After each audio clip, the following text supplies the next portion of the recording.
Hello, everyone, and welcome back to another episode of Three Dads and a Console. We know not every dad can stay up to date on the latest and greatest in video game news that you need to know about, so we are here to do it for you. Remember, this show is kid-friendly, so no earmuffs are needed. Now, on with the show. I'm one of your hosts, Wobble Plays, alongside the Tampa Bay Ray, Pez. What's up, baby? How's it going? Happy, what's the crack? Dude, look at this hat. You got that awesome, it's so sick. Look at this hat for all the listeners here on audio. The the Tampa Bay Rays City Connect hats came out and I had to get it. It's a beaut. Are there City Connect for every team, or is it just a few? Because I saw like Detroit jerseys are Motor City and those are like divisive. They are for every team. So like the Sox have their yellow ones. Oh, you don't get new ones. Okay. No, I don't think so. No, I think didn't Washington have the Washington had the cherry blossom stuff, which I thought was awesome. Which was amazing. Cherry blossom stuff was amazing. Waba, how you doing today? How was your weekend, if you will? It was exhausting. Yeah. I have entered the wonderful world of T-ball, which is a European game played with sticks and gloves, T-ball, for the Americans. And we have games at a not convenient time, like mid-morning, but it was like, hey, it's the opening day, which it's not. We've been doing this for 3 weeks, but like every other team in town was doing it. So we're going to bring everybody out and we're going to talk about our sponsors and we're going to have, people throw out the honorary first pitch. And then did you do the cute little Little League parade that they usually have? Yeah, so we did that. I mean, I didn't. I was there. I just and then they're like, okay, then you have picture time. So it's picture day too, by the way. And then you have an hour to kill before your game. So we have one coach. Bruin squad. Great. Was it Trent Frederick? It was. Lie to me. Damn. It was Charlie Coyle. Finally, his first goal of the playoffs. He's my wife's favorite player. Do you know why? Yes. He's from the South Shore. Because he looks like a book boyfriend. God. If you know what I mean. I know what you mean. So we did that, and so the coach, really nice guy, he's only one. Other teams have 2 or 3, so we're like trying to keep the kids entertained. So he sets up these buckets and he's like, all right guys, try to hit the bucket, and then he's like, okay, we're gonna try to throw ground, just ways to get the kids to like do baseball things. And then he's like, all right, you guys try to get them past us, and he's like, I'm like, okay, so now I got these kids like whipping balls at us, and I'm like, I used to do like floor hockey goalie because I'm lazy, so I got no glove, but I'm making some sweet saves. I still got it. How are the shins? Bruised up? Splinted. But it was a long day, and then we had the next day was like a birthday too. So it was very fun weekend, action packed, and everyone's like, "Why didn't you play Hut Champs?" But my brother, man, I can't. I could not. I was gassed. I got a family, man, because I'm a family man. Family man. Okay, JC, light. What about you? Hopefully you had a little more of a relaxing weekend. What did we do? We had soccer. It's so weird. Home games are like 1:30. So we didn't do anything. I had my eye appointment. Eyes still the same. 20/15 vision with my glasses. Still different. Still the same. I am built different. You're right.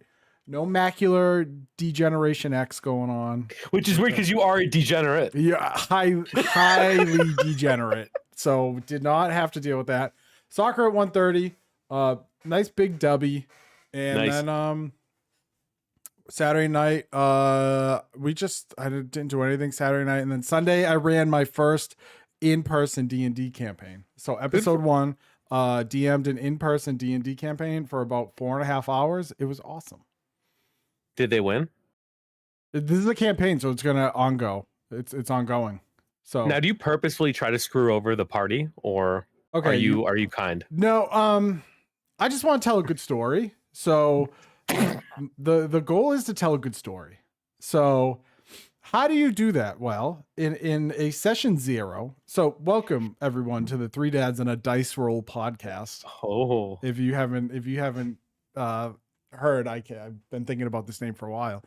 So as a DM, you hold a session 0, which is how you talk about your rules, what's okay, what's not okay, what are people comfortable with, issues and topics like real world topics like racism and stuff like it could be slavery or like inappropriate topics. Like what are people okay with, what are they not okay with? Then when you do a first session, because I don't believe Waba has played D&D before. I haven't. I've sold a lot of D&D, but I have not ever played. So the first session is all about like an introduction to the characters. So you have everyone go through their characters.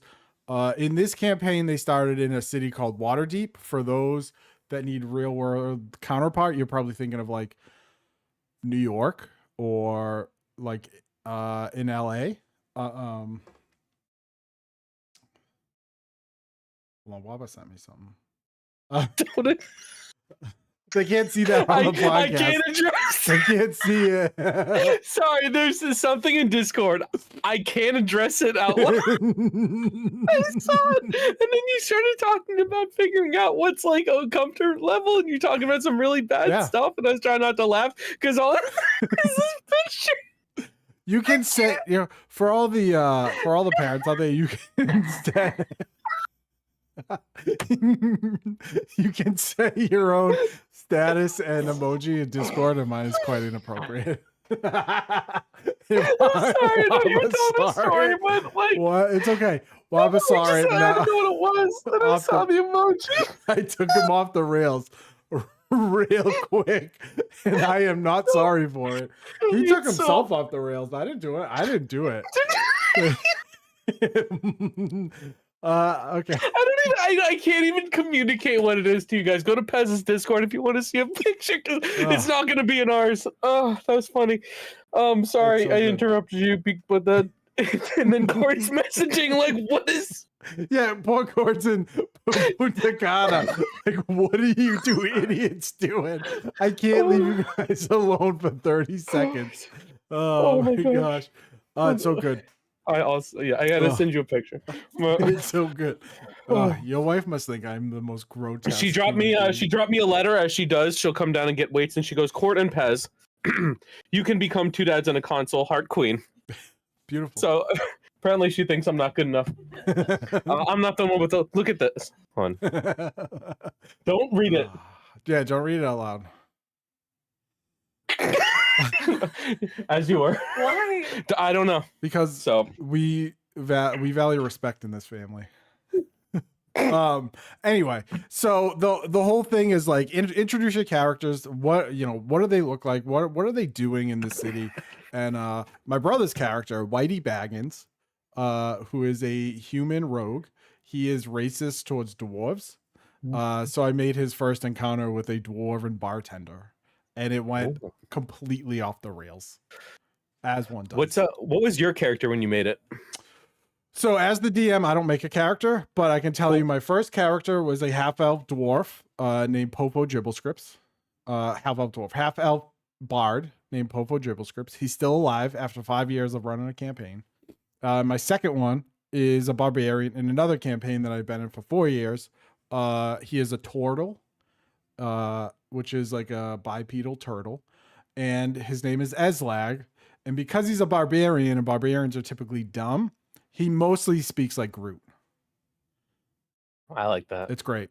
He's, now that we're level 20, he has a little more dialect behind him, but even now he'll just be like, Eslag make smash, and then the other party members are like, yes, make smash, and then he just goes and does the thing. So the only game like that I've been a part of was at summer camp. Someone brought their copy of Hero Quest, which is it has an actual board and stuff like that. And the counselor didn't like someone, so he killed him off immediately. And I thought that was funny. But I actually saw people playing that game at PAX, and it like when you see something you haven't seen in a while, I'm like, oh my god! Like I just stood over there and I should have said something, but I was just watching them play. I'm like, I can't believe I haven't seen this thing in 20 years. Brought back all the good memories, huh? Yeah, I know what my character would got be. Yeeted into the sun. My character, last name ever, first name greatest. What does he do? He does what he does. He sells trash. That's he's a merchant. Honestly, that's probably what I would be. I'm but Waba, yes, your one man's trash became my treasure. What's a person's trash, which is wild. So why don't you tell the story? Excellent. So I as you know, I'm a purveyor of sorts. Some might call me a modern surveyor, as it were. And I went to a rummage sale that a church locally does, and I robbed them legally and respectfully. So I know it's my second year. You go to the DVD section and they will sell you video games for probably $1 each. I scooped up a bunch of GameCube games, and in that, I actually left some. I didn't take them all. Go me. But I found NCAA Football 2014. 14. Now, for those who do not know, that game I know immediately is rare. It's on the Xbox 360. It's extremely sought after, and I knew I was I'm glad I went. I'm like, this is going to cover the whole trip and then some. So I know that game is on a good day, depending on, and again, I have to go home. I have to test it. Everything worked. I freaked out. It was awesome.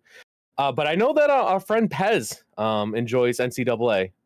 So none of you should expect this, but I gave my the boy mates rates because one, I don't know the biggest reason.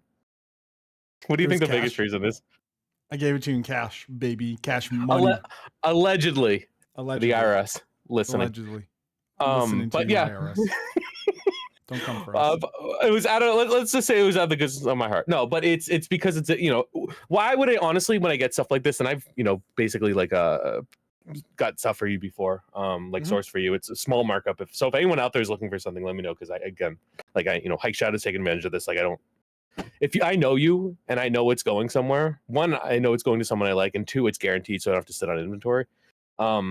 But we were able to make the transaction, and you actually, so you debated getting it graded because it's such a rare title. Yeah. So tell us a little bit about that experience. Well, so for those that don't know, NCAA football is like one of my favorite, especially the older titles. I mean, there's a new one coming out in July, College Football 25, but it's not the same.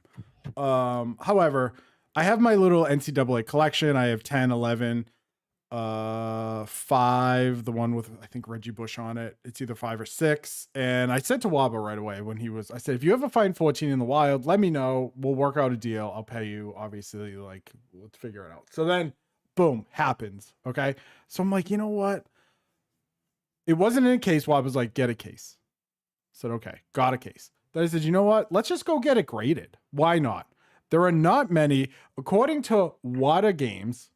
There are only 27 graded copies in the wild. That's crazy. Like for someone who gets stuff graded a lot, like for cards, the fact that it's like 27 pop is unreal. There are 27 out there in the wild that have been graded. Now, obviously there are more. You go on eBay, you're seeing like the game is going for, anywhere from 80 to $300. So I got this copy and I said, you know what? We're going to full send it. Oh. So I looked online. I looked at the various companies and I said, fine, we'll figure out what we can do. Now it's an open game. It is a CIB, as you will, complete in box. So I wasn't expecting like a huge rating. I'm not expecting like a 9 or a 10. But let's start live here. On stream first, or live on channel, youtube.com/3dads-in-the-console. Box 9.0. What? Yep. The box is a 9.0. Okay? That's shocking. Because again, when you get these things, these are donations. These are stuff people don't want. Box 9.0. Cart. So the CD 6.5. I should have gotten resurfaced for you. That's not bad. It's okay. 6.5. Yeah, it works. Overall, an 8. Dude. So college football, NCAA 14. Where's my thing here? NCAA 14. Assembled in the US. Fanatics offer in there. So the original Fanatics offer that you got when you bought NCAA 14 in there. All the matching components are there. So complete in box in 8 in a case, forever enshrined. Here we go. And that led me to the question of, check it out. I'll next time if I do find something else that you want, so after I test it, I'll get it resurfaced if it's something you want to regrade. because I know PlayStation does it for $1. That looks great. Make sure it doesn't fall and shatter the case. It's not going to go okay, because I was like panicking. No, You're like, it's I'm not just going gonna keep it on this PS5. I have my like shelving that's gonna go up on that side of the room, on my left side, your camera left, and it'll Can go you up on see the shelf. on that website? Can you see how many of the 27? Can you see what the grades are, like the spread, or do they not share they're that? all 9+. So mine is now 28 at an 8. It's the lowest one. Honestly, it's probably that's the difference between your own collection and. But the fact that it's from the wild, again, this is something someone probably brought in the plastic bins, dropped it off at that church, sat in their basement, and next thing you know, it comes out. The case is a 9. That's shocking. Yeah, the case as a 9 is actually incredibly shocking. So that means obviously there's no dings, no scratches, like it is almost pristine. The CD, I knew the CD was. I took the CD out and like I looked at it and there were like some light scratching. So I said, "There's no way, this is going to be like a perfect one." But again, like I'll take an 8. I think an 8 is a great one for complete in box. But it led me to want to bring up the topic. Grading in video games was never like a huge thing. It was always in cards, right?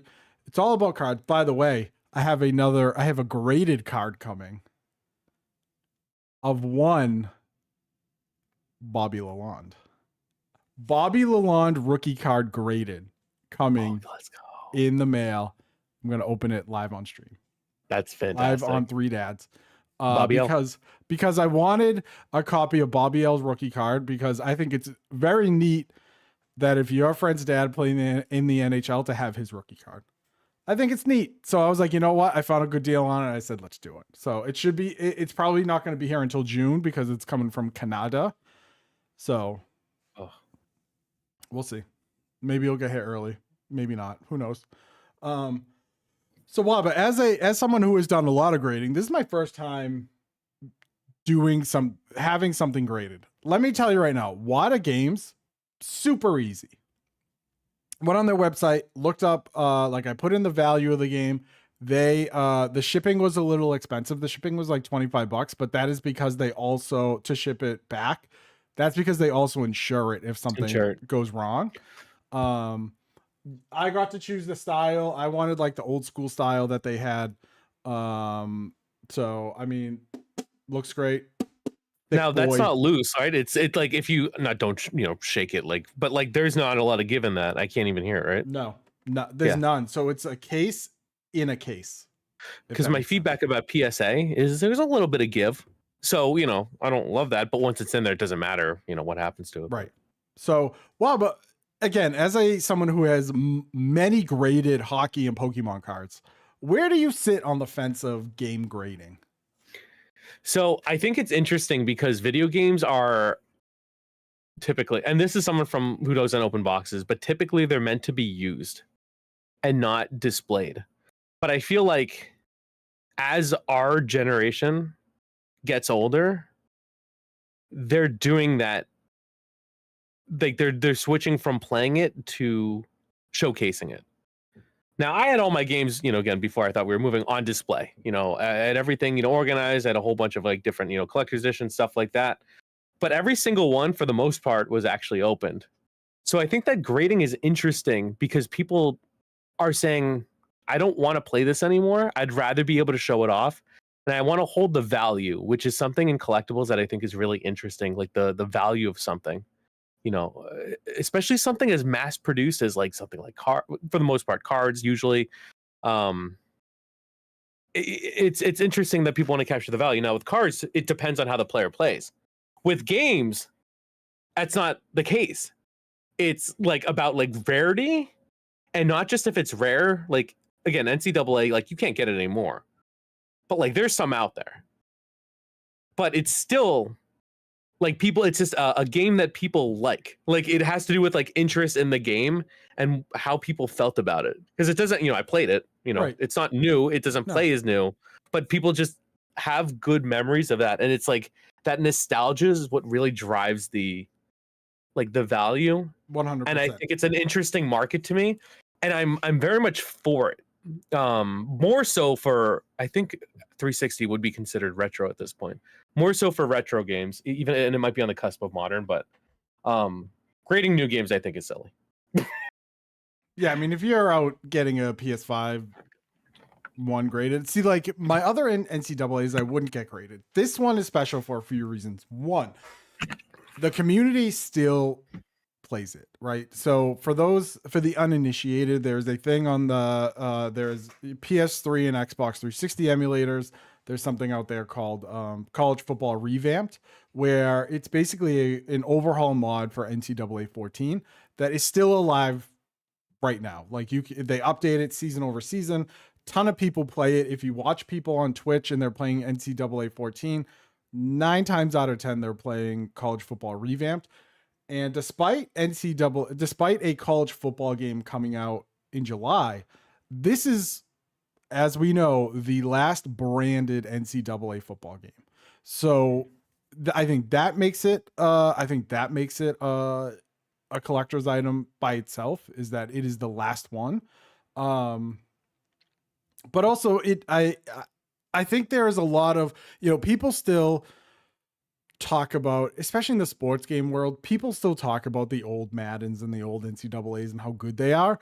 And I think that as our generation gets older, that nostalgia just takes over more and more. And I think there's something important to be said about the preservation of old games, right? We've talked about how Nintendo and sometimes Sony really they don't do like their backwards compatibility. So like their old games are now becoming obsolete. You can't use them. So if you don't have the hardware to use them, what are you going to do? You store them.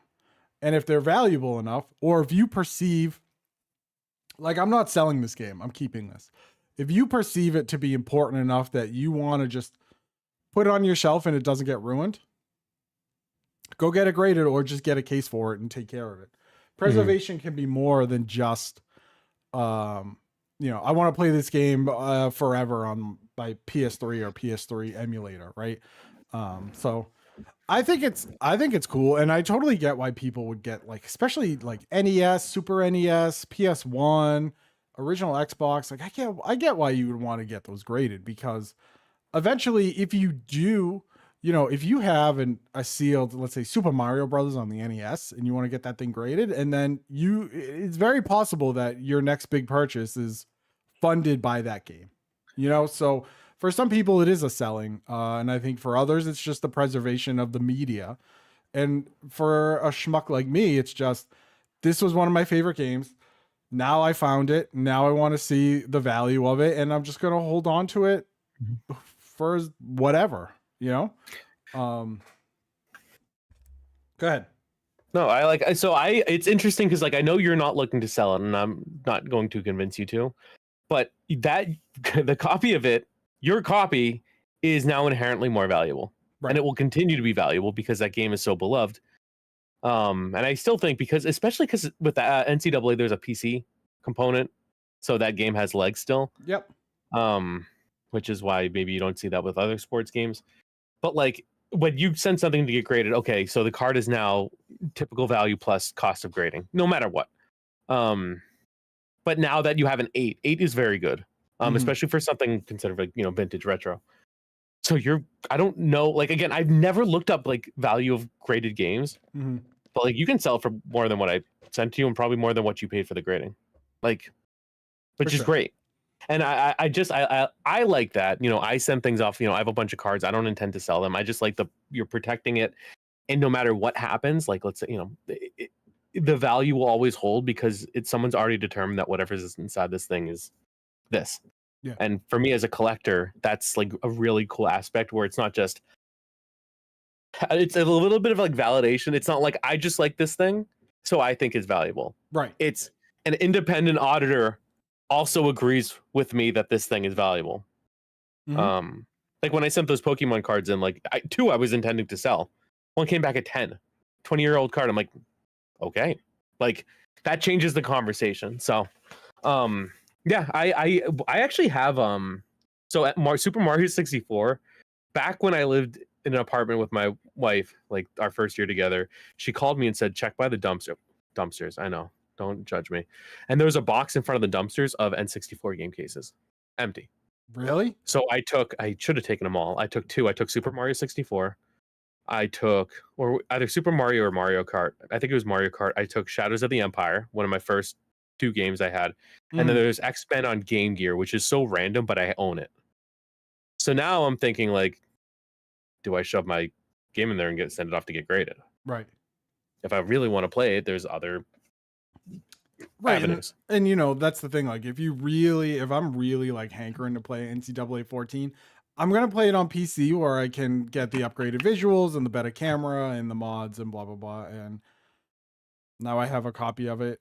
You know, I have a copy of it sitting on my shelf, fully graded. And like you said, you know, the value now, it'll never be one of those things where I look at it 5 years from now and I'm like, oh, you know, it's dusty, or it fell and it broke, or, you know, if you have like small kids, oh, my kid got juice all over it, or got their disgusting grubby mitts all over it. Like, this thing is now pristine. It is forever an 8.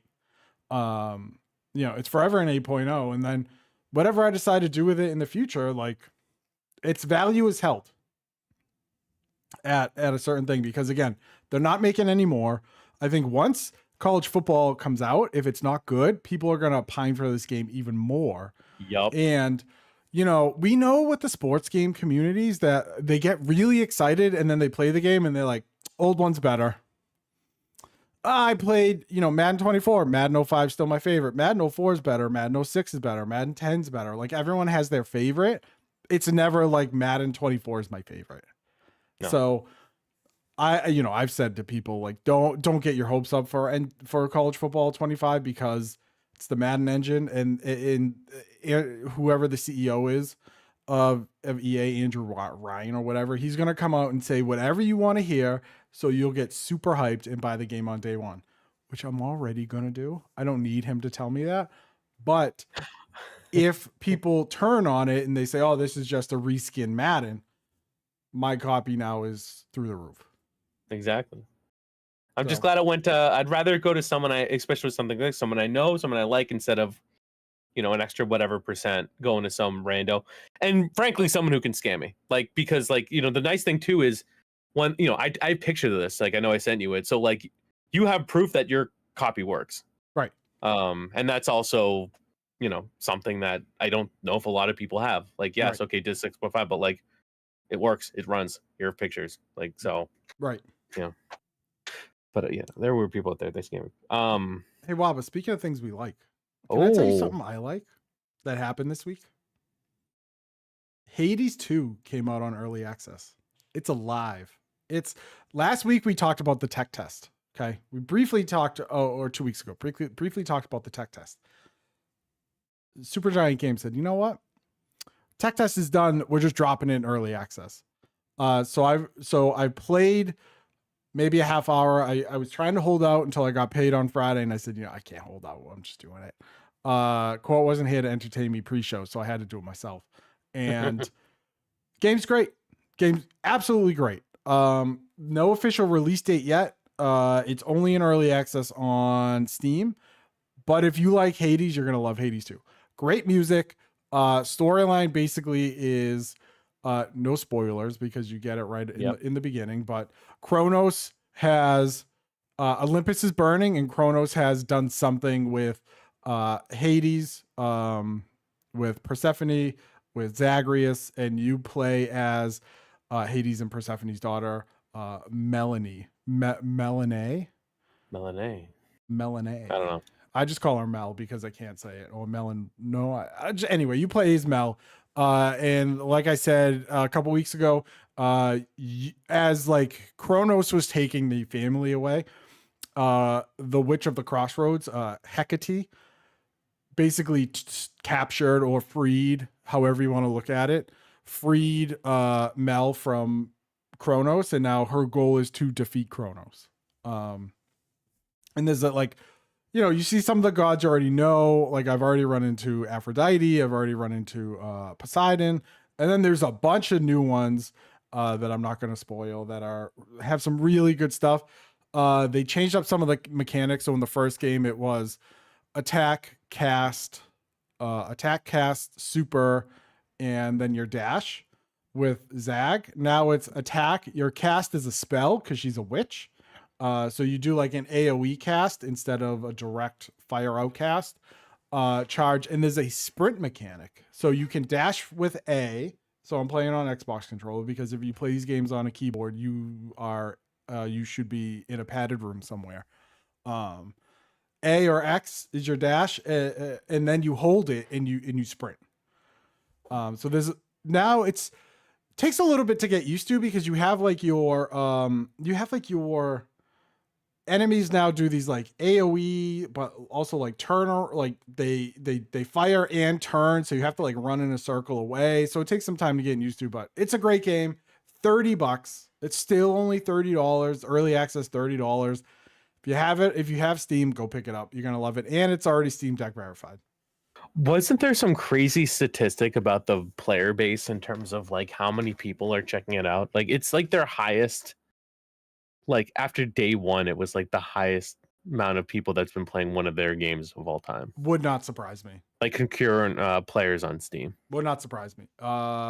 They've been like Hades absolutely crushed it for Supergiant. Like when people talk about Supergiant before Hades, they were like, "Oh, I like Bastion. Oh, Transistor was neat. Oh, I like the music in Bastion. I like the narrator in Bastion."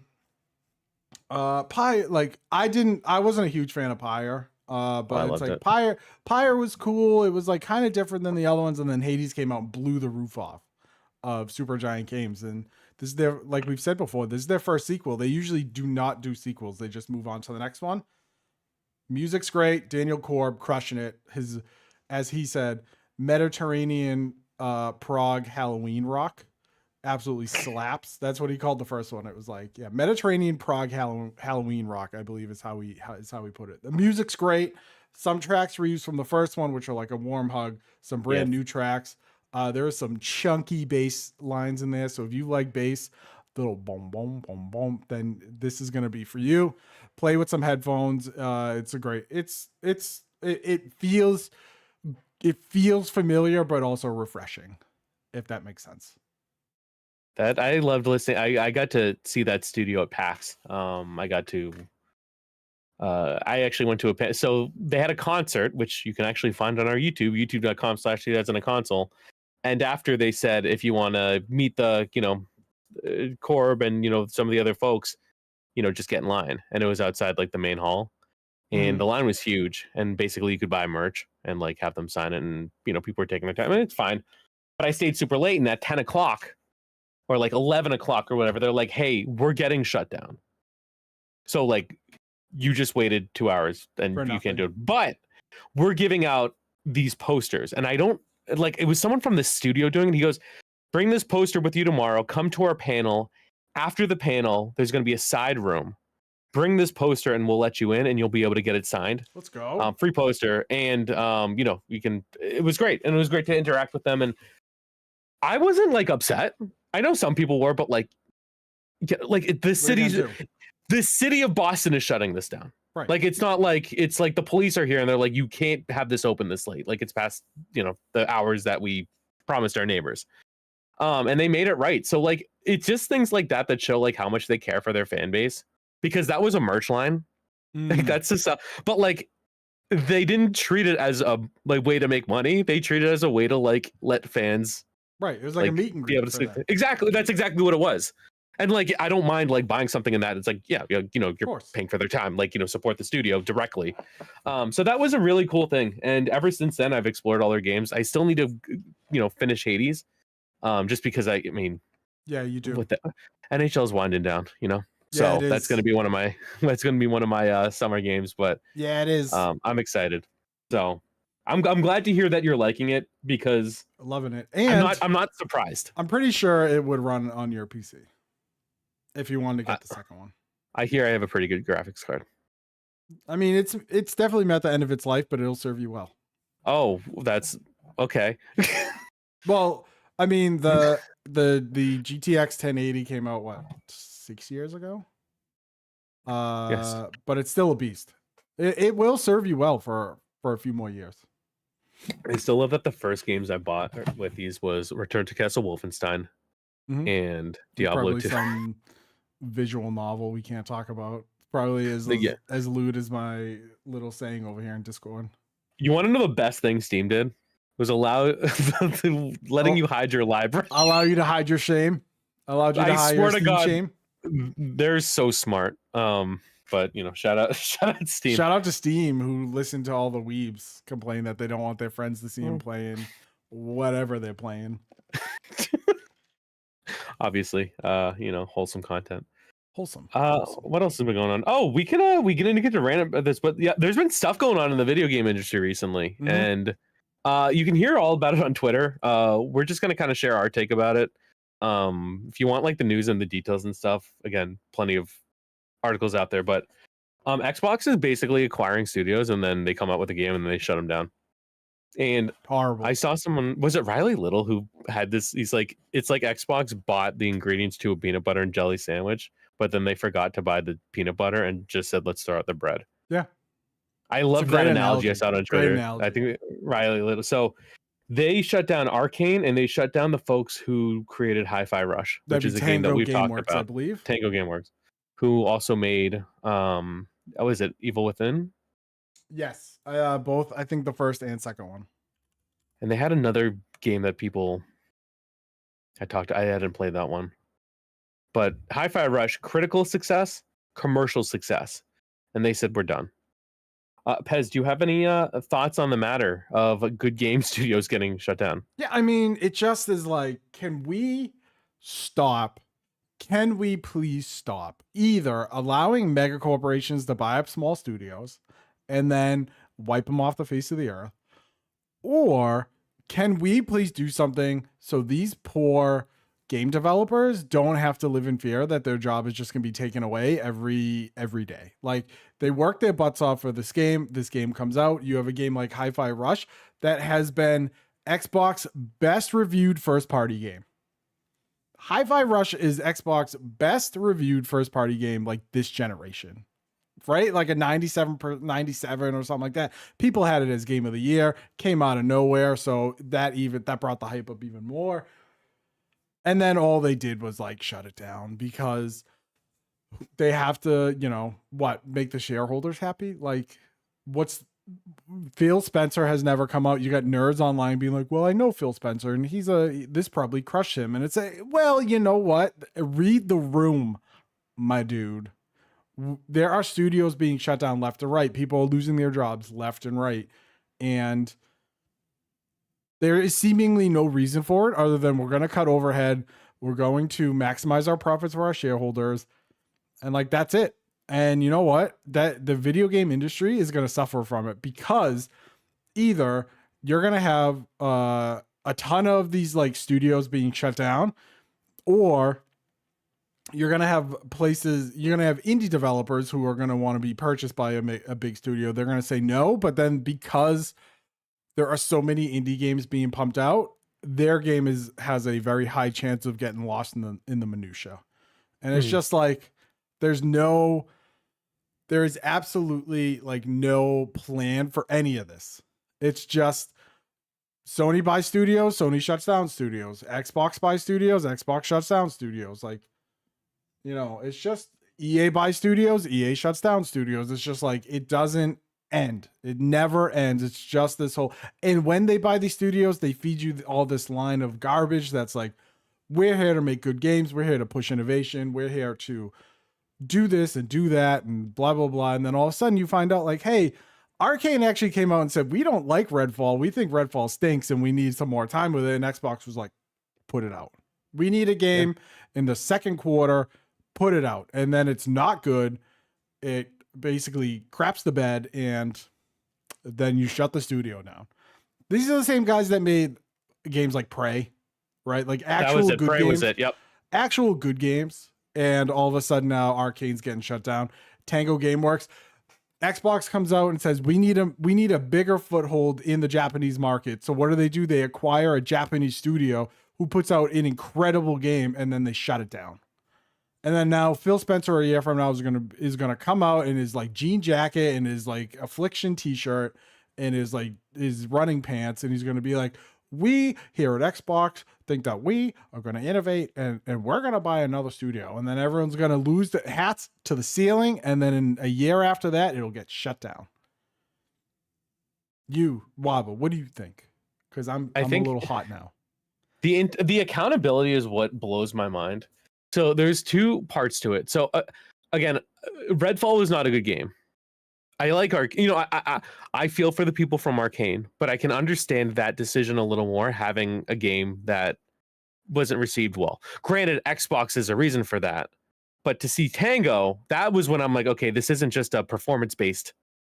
Like, can you imagine getting like an exceptional, like a top rating at your year-end review, and then they say, oh, by the way, you're gone. Thank you for all the amazing work, but yeah, you're just not a good fit for us. Nope, I could never. Imagine your CEO goes in front of the world online and they say, you know what? We want a bigger foothold in Massachusetts, so we are going to hire Waba Plays. And then you are in Massachusetts, you're doing your thing, you're crushing it. Your product comes out, it's a banger, and I know bangers, it's a banger. And all of a sudden, like a year later, your boss calls up, he's like, hey, sucks to suck, goodbye. Yeah, you're fired. Bye, Felicia.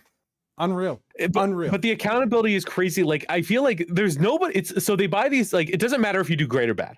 So okay, so we've taken that up because you have two ends of the success spectrum. We have a game that stunk, and again, not because of the developers, just in general, poorly reviewed, and a game that was one of the most critical game. So you can take the game performance out of it. So now you have, studios being bought. Why is nobody at Xbox proper getting fired? That's what we don't hear about. Like, if you or I or anybody listening to us judge their job poorly, they get performanced out or they get on a plan. Why is nobody making these bad deals? Why are we not hearing about any like executives or decision makers in trouble? Or like, why is the conversation not, hey, you bought too many studios and we didn't see a high enough return, so you're out? No, we're just going to keep the same people and just do it again. It's like, and then on the other hand, you have like, why are the developers paying for that? Like, essentially, like, there's like Xbox is this, like, if you make a bad deal, you make a bad deal. Okay. I guarantee Tango didn't lose them money, but Xbox still needs to make more money. So what do? They get rid of labor costs because it's frankly the easiest and it's generally one of the most expensive. But why wouldn't you just take less of a profit and still retain a studio that can make long-term money? Like it God, I need to make like a flow chart. Like it literally makes no sense to me. Like from like an operations stand, I mean, I understand from like a budgetary standpoint, but from like an operations standpoint, it makes no sense. Like, why would you just like, instead of making like $200, why wouldn't you just make $100 and then keep the asset that will make you $300 in the long run? It's so like short-sighted. And like maybe this is why Xbox is like, and now again, I've been looking at this on Twitter, like rumors. Oh, we're gonna raise Game Pass. Like, God help Ninja Theory when Hellblade 2 comes out, because guess what? And I love that studio. It does not matter if your game is good. Nope. You might be next. Yep. Once they get your game out, do you have anything in the pipeline? Doesn't matter. Nope. You might be next. Yep. And I remember like when they got bought by Xbox, I was upset because I played them on PlayStation. I didn't have an Xbox at the time. And I always said, you didn't support them. Their games came out on Sony. You didn't support them. So they went somewhere else. Guess what? You can support a developer and it doesn't matter. Doesn't matter. Doesn't matter if you get the collector's edition. Doesn't matter if you literally mail them a check. Nope. It does not matter. And that's what blows my mind. It's Xbox should absorb any loss from a bad deal, as companies do, hold the bag, learn from it, and keep the asset that will make you money in the long term instead of just getting rid of them. And I've seen other people like reach out, like shout out Ken Levine at a Ghost Story. He's like, hey, if you're in Arcane, you got the skills we need right now for Judas. Like, hit us up. So like those people are gone. Mm-hmm. Like they're gonna get jobs. Good for that. Like, good. But like it's just like, man, Xbox, like, you're not coming out with good games. Like, or game, and when you do, it like literally doesn't matter. So like, I don't. It makes no sense. Their evaluation makes no sense, and then they're gonna go to Summer Games Fest and wheel out Kojima and say like, "Oh, here's our stuff to Xbox only." I don't know. You want to put a little oil on this fire? Yup. Today, reading this from The Verge. One day after Microsoft announced that it would shut down 4 of its games, Matt Booty, head of Xbox Game Studios, held a town hall to discuss the division's future goals. We need smaller games that give us prestige and awards, he told employees. I mean, how I don't even have the words. Like, how short-sighted, how just I can't even, like, you're basically gaslighting these people, right? Yeah. Like, oh, we're going to shut down our small Japanese studio that made a great game that gave us prestige and awards, but we need more. Like, dude, Pentiment and like games like Hi-Fi Rush, you'll come out and then they'll wipe the floor with you and then just go on to the next one.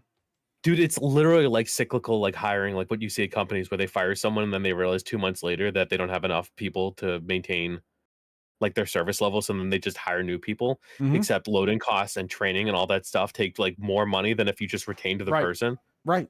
Put them on a PIP. And also you have to hire them at a higher rate. It's like, dude, I'm telling you about, like, I don't make more than these people. Like, I swear to God, like I tweeted this out. I'm like, dude, whatever dumb bozo consultants you hired from who blew in from Stupid Town, like I'll do it for half. Like, like it makes no sense. These donkeys. Like, who is running this? No idea. And I understand, like, there's a huge human element that I think gets touched on a lot online, and I understand that, and I feel for them. But like when these things come out, like, again, I respect the need for a business to continue to operate and make money. So I try to look at it from like an operational, like, you know, business, like financial lens. Yeah. And this one does not make sense. No. And again, I don't have their books. Like, I can't look at them. But like, especially Tango makes no sense. It does not. You can't tell me that studio didn't make money. And if let's say it was close, you can't tell me that shutting it down, like you could have. Right. Like you're not going to get any good press out of this. You're not getting and you could have cut staff. You don't have to cut all of them. So good luck. And also too, like if you like Xbox wants to buy new, if I'm an indie studio, why the hell would I want to go there? No shot. Especially if it's true that Game Pass isn't paying for your development anymore like it used to. Pass. Game Pass. No. But I think we're also going to see, I know you said like, you know, there's going to be a gap, but I think we might see mid-tier, the rise of like the mid-tier publisher. And I think we've seen that before. Like you have Xseed, Marvelous. Like you see people when you go to PAX or anyone go to PAX, notice year to year who's picking these people up. There was a game I love, Cuisiner. I still have stickers over my laundry my daughter put up. Awesome booth. There's one dude. And Xseed got him. Xseed Marvelous. I messaged him. I thought it was great. Congratulations. Our friends at Tape to Tape. No. Yep. Supporting them. Picked them up. WrestleQuest. Was it Skybound? Skybound. Yep. Yeah. You have all these mid-tier, and when I say mid-tier, I don't mean in terms of performance. You're not like talking about like size. Ubisoft. Exactly, size. And I think you're going to see a rise in that. And I think there's a lot of opportunity there. And these are people who work with that we work with. You don't need to have like your AAA game and have like your official, like, no, there are others like PR firms that like you can work with. We work with a lot of them. They're great. Mm-hmm. There's some companies that do direct too, like outright. Again, but like they work directly with creators to get like their message out. Like they don't need, I don't know. There's going to be other opportunities, and I'm curious to see like the groups you see that kind of slide into that, because I mean these studios, they shouldn't have to worry about funding and marketing and stuff like that. They should worry about focusing and making their game great. Especially when you work for Microsoft. Or, and here's the crazy thing.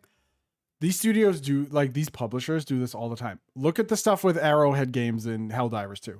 Like all the stuff that happened over the weekend because Sony, I don't even know. We don't even have time to go into it, but the long and short of it is, initially, when you bought Helldivers on PC, you had to sign into a PlayStation account. My PlayStation account is linked, and because of server issues, they nixed that, right?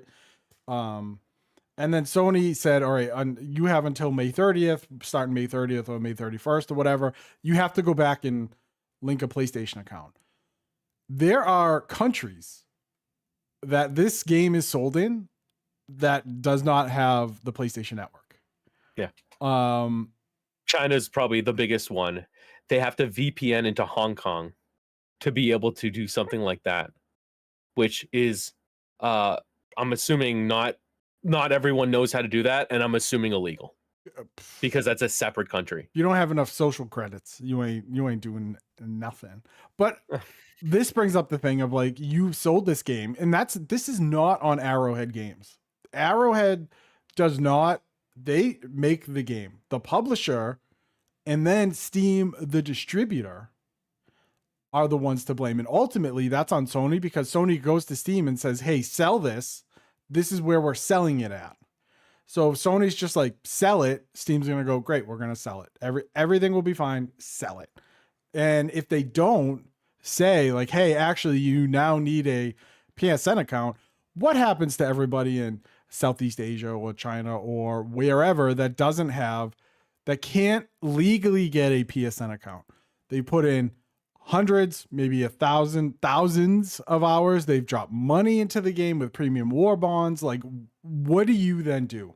Do you just say, we'll refund you the cost of the game? Do you say, we will refund you everything you paid for this game? Or is it just like, thanks for the $100. You can't, thanks for your 1,000 hours of your life. Sucks to suck. You should live somewhere else. Yeah. And again, it's about the accountability, because Arrowhead's left on it because Sony doesn't care. Right. Like Steam's issuing refunds, as they should, because Steam needs their people to trust them. Mm-hmm. So if Steam says sorry, like if someone can change their mind and like you're SOL, like people you're gonna find other ways, I'm gonna, whatever it is. Right. So Steam has to give refunds, and Steam isn't going to go to Sony and say, hey, we didn't like this. We had to eat a lot of money. We're not going to, when, Last of Us 2 comes on, Steam, we're not going to sell it. Of course not. Right. Because they're going to make too much money. This is a small blip. So again, there's no accountability. Nope. Instead, it's crazy. It's Arrowhead staff, CEO, community managers, community manager sacked, by the way. Did you know that? Fired. One of them got because he was pro figuring this out. Yeah, he got axed. It's just like, once a big studio gets involved, it's just like, once a big publisher gets involved, it's just a nightmare. Like, and you look at developers like Larian that puts out Baldur's Gate 3, Divinity Original Sin 2. It is just like allowing their teams to cook in a game development crockpot, and when it's ready, it gets served at the table correctly, and everyone loves it. It's just, what are we doing? What are we doing? And the poor CEO, like, and I feel bad for the team over at Arrowhead, because they don't have a say. If Sony comes to them and says, hey, we want to fund your game, but you have to put in, you have to make it mandatory that you link PSN accounts, which is, ladies and gentlemen, standard across the PC industry. I have so many stupid launchers. It is unbelievable. Any EA game that I have on Steam opens an EA launcher. Red Dead Redemption 2 that I have on Steam opens up the Rockstar launcher. Assassin's Creed that I have on Steam opens up Ubisoft Connect. It's just like, it's just something that happens. I play Grounded on PC. I have to link my Xbox account, right? It just happens. Who cares? But people were upset because they felt bamboozled by it, because, Sony dropped this, like, Sony just dropped this. They just said, hey, starting this day, like, and people were rightfully pissed. And you know what? I would be too, if it wasn't like the first day I was in and I did it, and then they took it away, and they never said like, hey, this is coming back. It was just like, one day they were like, hey, you have a month. After that, who knows? Now, if they launch it and say you need a PSN account to play this game, right? Different story. Would people be happy? Frankly, it doesn't matter. That's the name of the game. Right. You have to be able to do it. And guess what? If you can't, you don't get to play. You didn't spend any money. But to basically flip the script, after people have already committed money, buying not just the game, but buying the battle pass, which I think are very fair monetization inside the game. It's I don't know. It's interesting that I feel like we've seen this past week a bunch of unforced errors by like huge companies. They just can't help it. You know, good on Sony at least for walking it back and just saying like, yeah, you don't have to do it. We're sorry. The best thing to come out of that though is people are saying that they should take the Steam reviews and make it a cape for anyone that links their PSN account, and that is unreal. Someone I saw on Reddit that they said they should make a cape as the downvote arrow, but you should link your PSN account to get it. That's like the pettiness that I live for. I'm here for that. And like that's like I feel like that's Arrowhead being able to show their personality, like being able to interact 100%. With that. Like, let them just do that. And guess what? If people don't like it or don't want to use it, they don't have to. It's a cosmetic and it's free. 100%.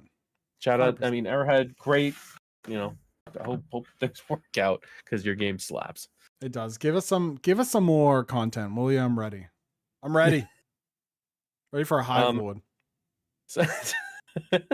Hive Lord. Also hockey update. I think the Bruins are down 2-1. It's That's 2-1. Yeah. It's 2-1. Stinks. Unsurprising. Bruins fans, if they lose this game, even if they lose this game like 10-1, Bruins fans are going to be on the ledge, right? Like ready to jump off.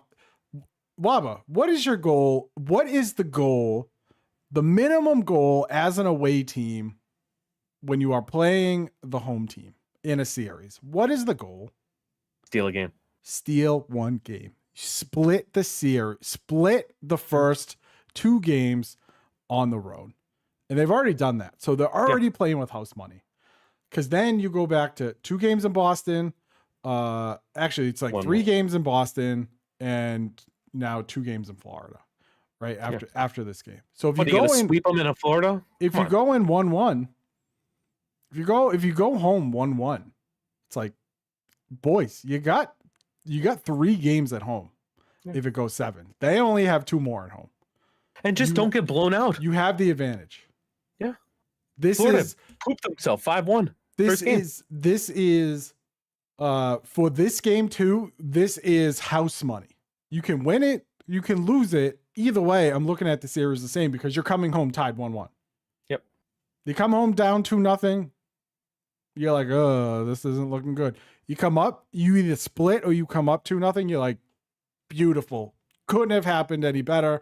This is what we want. Now we have them at home right where we want them. Blah, blah, blah, blah, blah, blah, blah, blah, blah. All I wanted in the past week since we last recorded, do not lose to Toronto. Oof. Because streaming on Twitch, I would not hear the end of it. I'd be sick of it all over social media.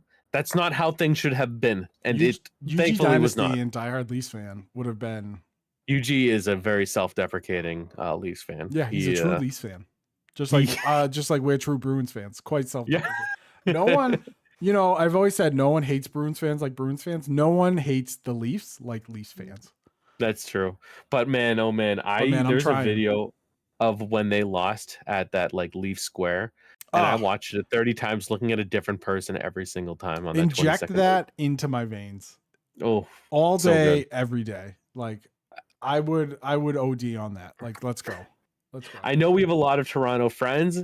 Unfortunately, when it comes to hockey playoffs, as you know, our happiness, ours and yours, are mutually exclusive. True. So it has to happen. True. And you know what? I want you to root against us too. So I will acquiesce with Go Blue Jays. Yes, fair. Yeah, dude. Yeah, let's go. Go Jays. Any final thoughts for the folks? Go play a little indie game called Heading Out on Steam. Check out youtube.com/3dads on a console. I have a review of Heading Out. It came out on Monday. It is almost like a visual novel / racing sim where the real story is not the destination, but the journey. It's actually a lot of fun. I really enjoyed it. The soundtrack slaps. It's on Spotify. Go check it out. Again, it's called Heading Out. It's on Steam. Court played it at PAX. He really liked it. So if Court likes it, you're probably really gonna like it. So yeah, go check it out. And also my Pirates episode 1 franchise, Pirates franchise episode 1 is up on YouTube if you want to go check that out as well. Here we go. And that's it. I'm gonna have more stuff on a new game from Togi Productions and the Wild Gentleman called Moses and Plato: Last Train to Clawville. It looks funny. It's anthropomorphic. I don't know the word. It's Yes. animals that have human bodies but animal heads, and they play off that. So it's a murder mystery, much like like what is it, the Orient Express. Mhm. So that's gonna be fun. Also, I have a child story. My daughter, after a day of practice on Tuesday, swore for the first time. Did she? Oh man. So Which one? I had my my neck fan, and she was like, oh, because she would say like I'm so like she would use something to amplify. She goes, I'm soaking hot sometimes, which that's not how it works. But she goes, oh my gosh, she goes, oh, I'm so effing. And we're like, what? No, she starts laughing, and we're just cracking up. Like, I can't drive yet because that's happening. And we're like, hey, where'd you learn that word? I know the answer, obviously her mother. Her mother. Yeah. But I wanted to hear her say it, and she's like, no. I'm like, you learned that at school? You learned that from where'd you learn that word? And we're like, hey, that's an adult word. I'm like, it was really funny. You're not in trouble, but don't say it again. She just dropped the F-bomb. Did she say wasn't she learned it from mom? No, but I'll get her to say that. What a good kid. Kid's a steel trap. I'm telling you, I know. We know when me and my wife know that that's where everyone when your knows. wife lays her head down on the pillow to go to bed, she knows. Yeah, she knows. That's her. That's her language. Yeah. So, I wanted to share everybody that. So, 5 years old is when we made it. So a few months after 5. So, let us know when your kids first swore in the comments below, and use some asterisks when you tell us which swear they used. Thank you, folks, very much. I know we talked about some content coming up. YouTube.com/3dads-in-a-console. If you want to see me freak out over Pez's stupid Discord status. 3dadsconsole.com for a bunch of awesome articles that have gone out. And yeah, we appreciate everyone's time. See you next week. Miss you. Say it back. Bye, everyone. Respectfully.